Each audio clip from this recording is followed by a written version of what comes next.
여랑야랑 정치부 김민지 기자와 함께합니다. 첫 번째 주제 보여주시죠. 대통령 발언 같은데요. 뭐가 가장 낫다는 겁니까? 네, 코로나19 치명률입니다. 오늘 대통령이 회의에서 한 말 들어보시죠. 다행히 우리 방역과 의료 체계는 충분히 신뢰할 만합니다. K 방역의 장점이 흔들림 없이 작동되고 우리나라는 세계에서 가장 낮은 수준의 치명률을 보이고 있습니다. 치명률이 낮은 건 사실이지만 이 27일째 지금 매일 1,000명 이상 나오고 있는 확진자가 이런 비상 상황인 걸 감안하면 자랑할 때는 아닌 것 같은데요. 네, 특히나 여전히 백신 접종률이 더디면서 정부에 대한 불만도 큰 상황이잖아요. 오늘 문 대통령은 백신 접종의 속도를 높이겠다고 하면서도 이 백신이 해결책이 될 줄 알았는데 예상과 다른 양상이 나타나고 있다. 이렇게 말했습니다. 백신 접종에서 앞선 나라도 또 백신 접종자 가운데서도 확진자가 증가한다고 했는데요.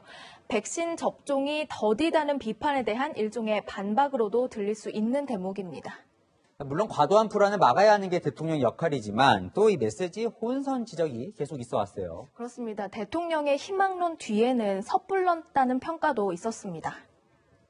드디어 백신과 치료제로 긴 터널의 끝이 보입니다.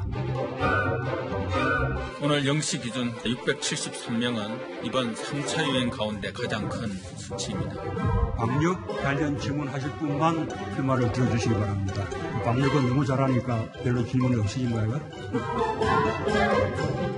지난주부터 환자 수가 다시 증가하며 유행이 재확산되는 경향이 나타나고 있습니다. 코로나와의 전쟁에서 끝이 보이기 시작했습니다. 코로나 확진자까지 보름 만에 다시 700명대로 올라서면서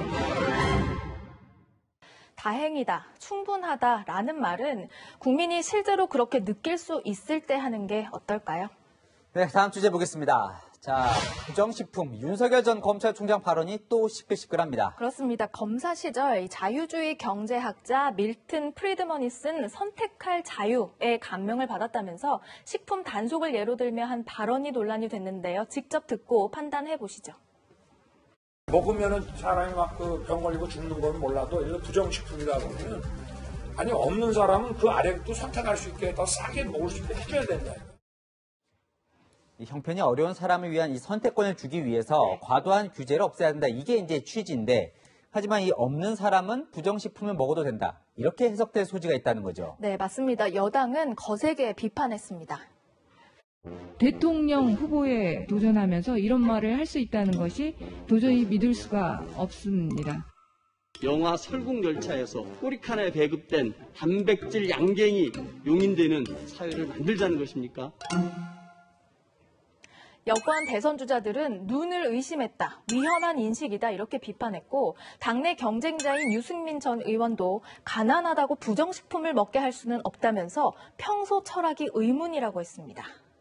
국민의 건강과 직결되지 않는 거라면 좀 기준을 너무 높이 해가지고 단속을 하고 거기에다 형사처벌까지 나가는 것은 검찰권의 과도한 남용이 아니냐 하는 생각을 이렇게 해명을 내놓긴 했지만 파장은 당분간 계속될 것 같습니다.